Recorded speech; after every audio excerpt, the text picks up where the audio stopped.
they came up with a prayer. And the prayer reads, from ghoulies and ghosties, and long-leggedy beasties, and things that go bump in the night, good Lord, deliver us.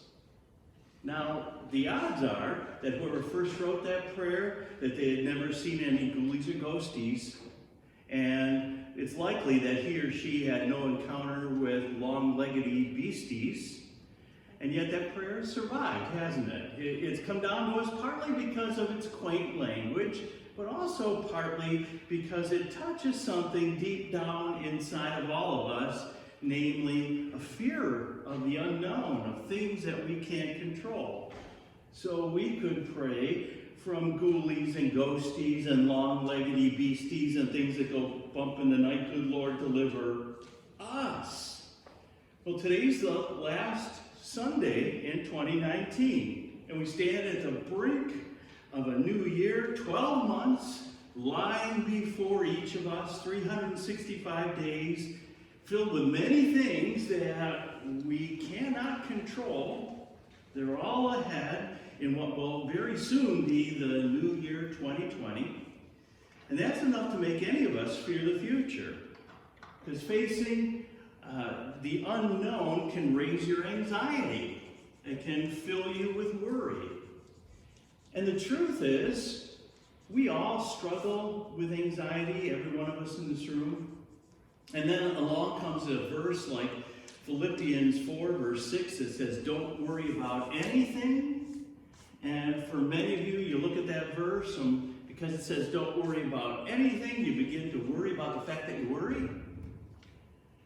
Well, the truth is, we all struggle with this. And today we're going to look at a story of Jesus and his disciples. They're in a boat. And in this story, we're going to see two things. First, we're going to see the causes of fear of the future. And number two, we're going to look at the cures. What are some of the things that God can do in your life to really begin to break apart this worry, this fear of the future? So first, the causes. From Matthew chapter 8, we hear this. Then Jesus got into the boat and started across the lake with his disciples. Suddenly, a terrible storm came up with waves breaking into the boat, but Jesus was sleeping.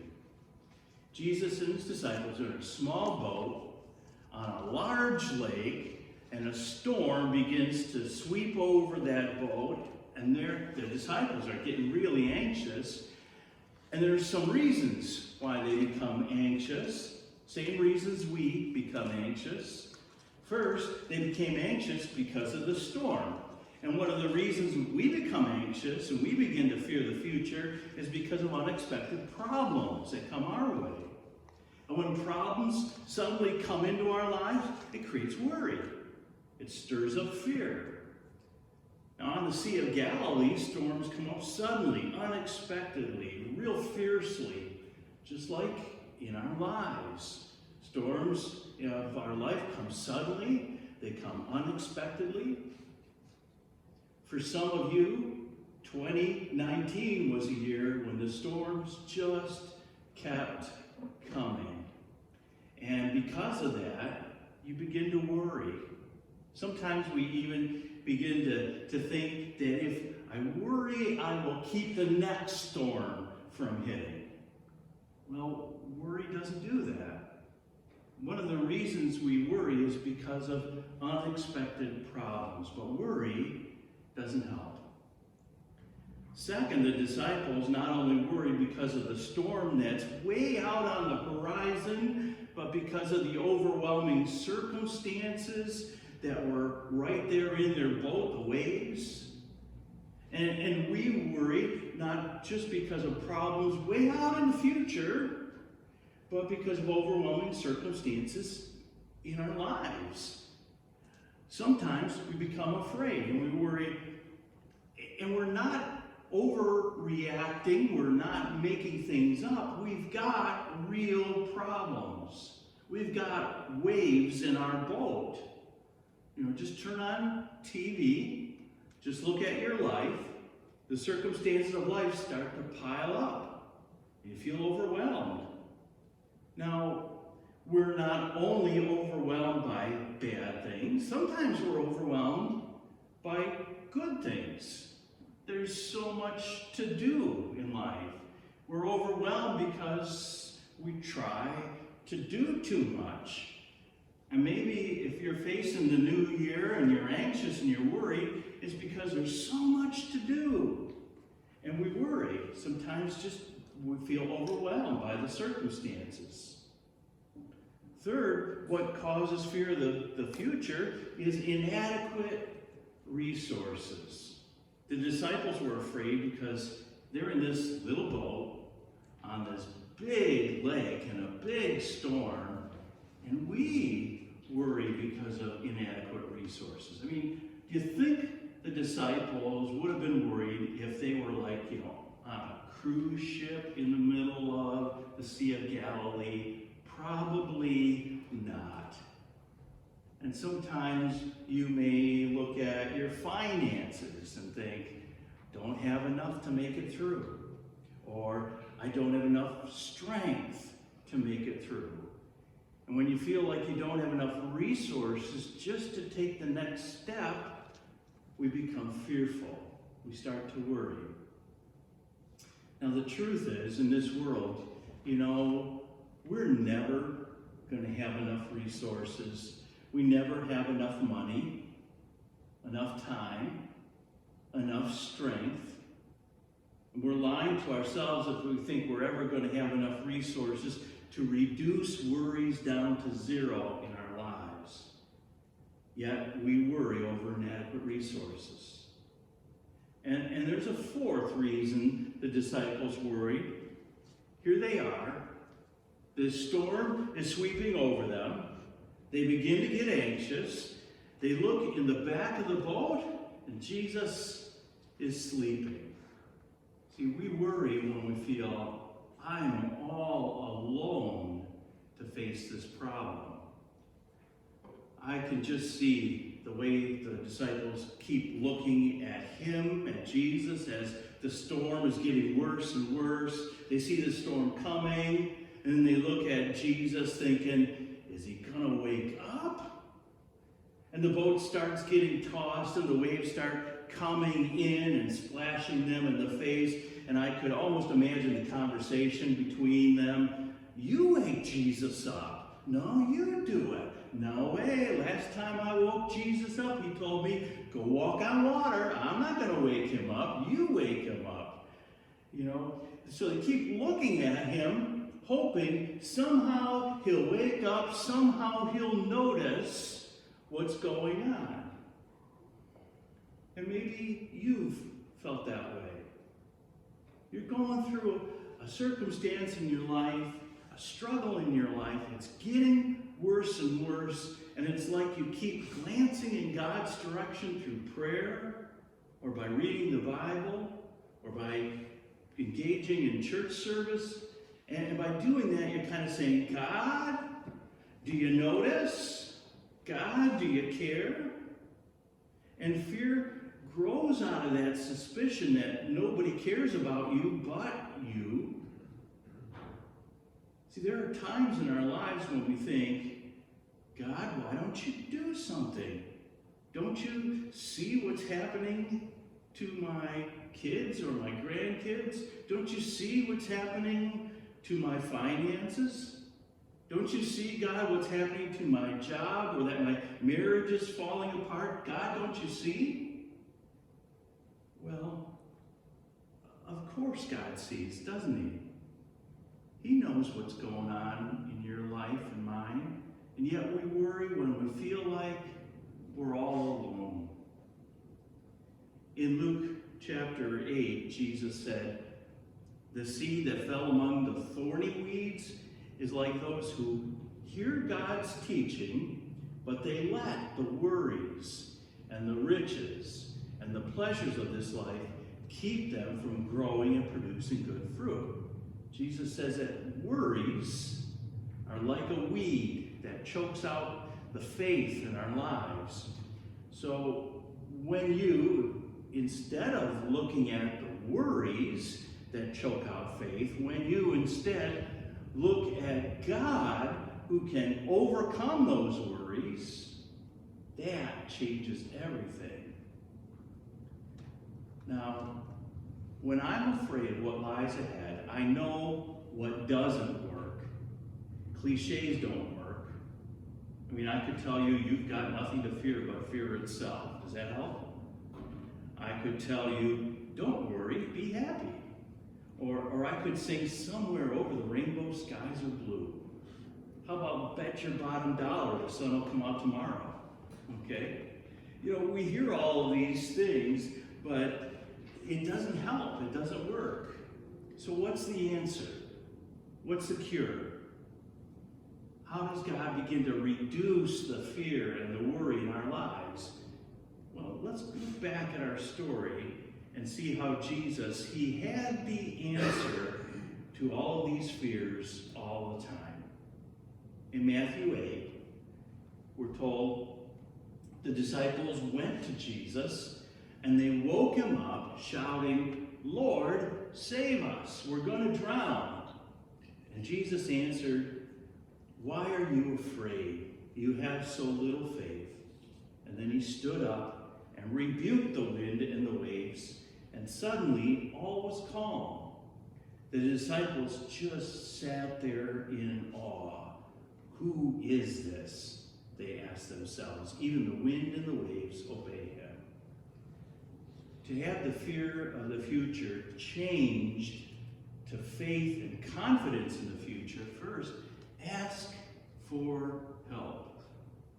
See, there came a moment when it got so bad that the disciples went to Jesus, they woke him up, and they asked for help.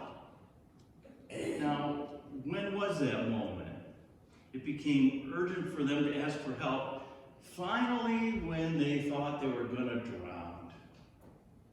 You know, why is it that we wait until we think we're going to drown before we ask for help? Why is it that we handle life something like this? We say, "I can handle this, I'm calm, I can handle this, I can handle this," and then suddenly it's, "I'm gonna die." Why is it that we wait until we think we're gonna die before we ask for help? What if we were to ask God right away? We wouldn't have to worry all of that time. In Philippians chapter 4, verse 6, it says, "Don't worry about anything. Instead, pray about everything. Tell God what you need and thank him for all that he's done." Prayer, that's the way we talk to God and ask for help. The more things you pray about, the less worries and the less fears you have. Kind of like, imagine a scale up here, okay? So let's say on the one side is, I don't ever pray to God. And on the far other end of the scale is, I pray to God about everything. Now here's how I want to encourage you. Each step along the scale between here and there reduces your worries. So instead of, I don't ever pray, the second step might be, I pray about crisis situations in my life. And the next step will be, I pray about the big decisions in my life, the really big ones, like am I going to move or am I going to change careers?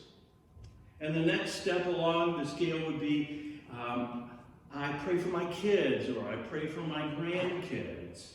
Or another one would be, I pray about all the decisions in my life, every one. And finally, I'm praying about everything in my life. So here's what I want to encourage you. Ask God to move you, not from one extreme to the other extreme. Ask God to move you from wherever you are to the next step. Just to the next step. Because the more you move towards praying all the time, the more your fear will be reduced. Ask God for help, just to move a little bit more. Well, A second way to reduce worry in your life is question your fears. See, our worries always grow out of our fears. The things that we're worried about always have at their root things that we're really afraid of happening in our life. So because of that, to reduce worry and anxiety, question your fears. Take a good look at the fears that are a part of our lives. So here's some practical advice. This is something you can do to reduce fear. When you go home, take a sheet of paper, draw a line down the middle of it, and make 2 columns. And on the one side, write my fears, and then write them down, okay? I'm afraid I'm gonna lose my job. I'm afraid my kids are gonna turn out rotten. I'm afraid I won't be able to pay the bills. And write them all down so you can see the fears. And then on the other side, write what if? What if that fear really happens? And just think through it for a moment. I'm afraid I won't be able to pay my bills. Well, what if that really happens? I might lose my car. I might lose my house. See, here's the point. There are people who are almost ready to take their life because they can't pay a bill. When all that's at stake is maybe losing a car or having to move. And so when we stop and we take a look at that, we can say, you know, something's out of whack if I'm that desperate over something that has this real impact. And so when we examine our fears, question our fears, we get a better sense of reality. And we get to say, you know, even if that comes true, even if that happens, then will God still be with me? Yeah. Will there still be people around me who love me? Yeah. Will I still have purpose in my life? Yeah. See, the disciples, they're in this boat, and they're thinking that they're going to sink and they're all going to drown. But they forgot who was with them in the boat. It was Jesus. So question your fears and realize that even if your greatest fears happen, that doesn't change the fact that God is with you. It doesn't change the fact that God has a purpose for you. It doesn't change the fact that God has a future for you. It doesn't change the fact that God loves you. It doesn't change the fact that God is heaven waiting for you. Nothing can change that. Third, God's promises, his promises, provide the answer. And so remember the promise. Trust the promise that God gives you. In Matthew chapter 6, Jesus said, God clothes the grass in the field, which is alive today and tomorrow is thrown into fire. So you can be even more sure that God will clothe you. Don't have so little faith. And then he says, look at the birds of the air. They don't sow or reap or store away in barns, and yet your heavenly Father feeds them. Are you not much more valuable than they? Who of you by worrying can add a single hour to his life? So Jesus is saying, robins don't get ulcers. He's saying, go to Giant Eagle or Walgreens today, you will not see sparrows buying little packages of hummus. Right? Because God takes care of them, and you are much more valuable than they. Do you know why we worry? We worry because we have a bad concept of who God is. We kind of see God as a sovereign Scrooge, as a miserly master up there in heaven, barely giving out gifts. And if you want to see what God's really like, look at creation. Just look at all that he made, the beautiful flowers. Look at how he takes care of all of the animals, the birds. Look at how, at the incredible things, even even though this world is fallen and it's imperfect, still look and see how God lavishly cares for all of it. Now let me be clear, that doesn't mean that God promises that if you follow him, you're going to have an easy life. No. It doesn't mean that God never promises that illness will never come. No. He never promises to heal everyone who's sick. He never promises that you will always have a job or you'll always be able to pay every bill. God never promises that every human being will always be fed. That's because we live in a sinful world that God never made and never intended to be this way. You and I, we're part of that world. And God doesn't promise you a perfect life in a perfect world here on earth. What he does promise is he has defeated this world. He has overcome this world. And his victory, he offers that victory to you. Jesus living is dying on the cross, is rising to life again, has broken the grip that sin and suffering and evil and sickness and death have on this world. Sin brings suffering, brings sickness and death, but Jesus' death completely paid the price of sin. His resurrection defeated death and guarantees heaven to come.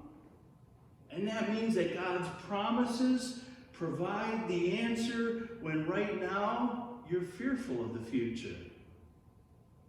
No matter what you're going through right now, no matter what you will go through in the future, you know how your story will end. You've got heaven waiting for you. Heaven is Jesus' free gift to you. He paid for it with his own life, so you don't have to. In fact, you couldn't even touch it. You could never be good enough to do that. And so he did it all for you. He offers that to you as his free gift. So you know how your story will end. You know that one day you will be with him forever in heaven, and that gives you hope today to face whatever life throws at you, no matter how tough it is. And Jesus not only gives you heaven, he gives you forgiveness of all of your past. He promises his love will never leave you. He will work in your heart to help you hang on to and trust and have faith in those promises. God's promises provide the answer. Remember that promise. Trust his promise, because he will never let you down. That's why in the Bible it says, what then should we say in response to this? If God is for us, who could be against us? He who didn't spare his own son, but gave him up for us all, how will he not also along with him graciously give us all things? That means that since God has given you Jesus to take care of your biggest needs, which are forgiveness and heaven, surely he will take care of you no matter what you face, won't he? So nothing can undo God's promise and his presence to you. He goes on and he says that neither death nor life nor angels or demons or anything can separate you from the love of God that's in Christ Jesus. So nothing can take God and his promise away from you. So accept these gifts. Don't wait. Trust him all the time. Well, in Matthew 8, the end of the story has a little bit of a punchline to it. Here are the disciples. They're in a boat. They're worried. They think they're going to drown. They wake Jesus up. Jesus gets up, sort of yawns, still groggy, maybe wiping sleep from his eyes. He says to the disciples, "Why do you have so little faith? Why is it you're struggling? with worry. And he looks out and he says, "Wind, waves, calm down." And they silence. And the disciples say to themselves, "Even the wind and the waves obey him." They had God with them in the boat, and they were worried about a few waves. They had God with them in the boat. You have God with you in your boat, in your life. Isn't that why Jesus came to earth and what we just celebrated in Christmas? God has come. He's come to be with you. His name is Emmanuel, which is God with us. He's Jesus Christ. We recognize that God is with us, and we acknowledge he controls everything, and that reduces our fear, lessens our worry about the future.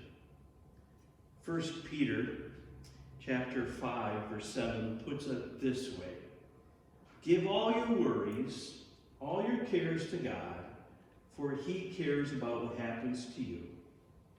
You know, he really does. So let's give him all of our worries. Let's give him all of our cares. And I invite you to join with me in a prayer right now as we confess our sins and as we give him our cares and our worries. It's on the screens. Let's pray together. Forgive us, Lord, for all of our sins, for all of our selfishness.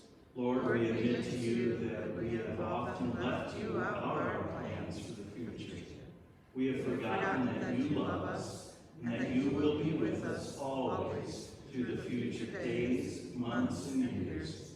We have looked for fulfillment and happiness in ourselves